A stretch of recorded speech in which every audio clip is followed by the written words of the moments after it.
Hi guys, Dr. Bhat here from the Movement Boutique, ready to answer all the questions you guys have asked in the last week.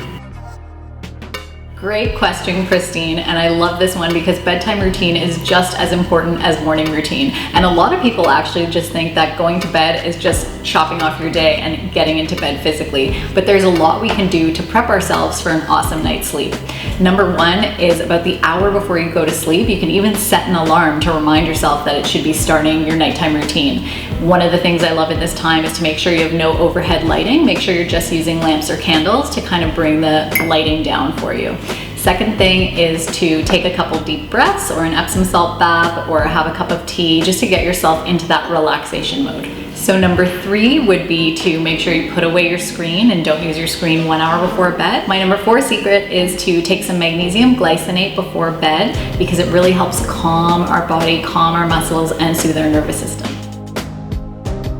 This is such a great question because it addresses not the what part of we're eating, but how we're eating it. And that's almost, if not more, important. So make sure that when you're eating, you're sitting down and you can take a few deep breaths before you are eating. Make sure you're chewing your food thoroughly. Believe it or not, it should be 40 chews per swallow, which can be a lot, but just make sure your meal is stretched out over a 20-minute period of time.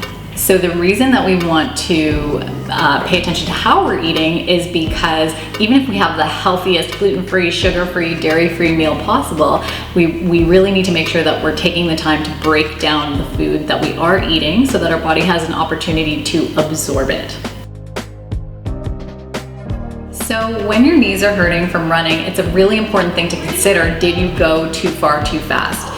So we want to make sure that you're shortening your run, so stop before you get the knee pain. Second thing is to make sure that you're doing multi-planar ranges of motion training. What does that mean?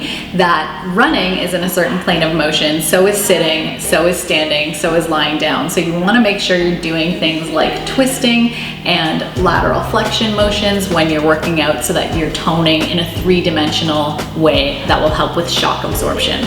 Obviously, the last thing is go get treated by a professional or come see us at TMB so you can find the root cause of why the knee is hurting. Okay, I love this question and I seriously, guys, might write a book on it one day.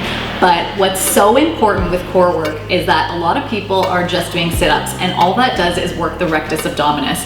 There are many other things than just the muscular structure of the core, but if we're just talking about the muscular structure, it's very important that you're training the core while using the arms and the legs to actually tone every single layer of muscle and really pull that core in. This is why I love Pilates training and especially the way we do it at the Movement Boutique with a rehab contemporary approach because we really make sure that every core movement involves the arms and the legs so that we're getting that really tight and toned three-dimensional strong core.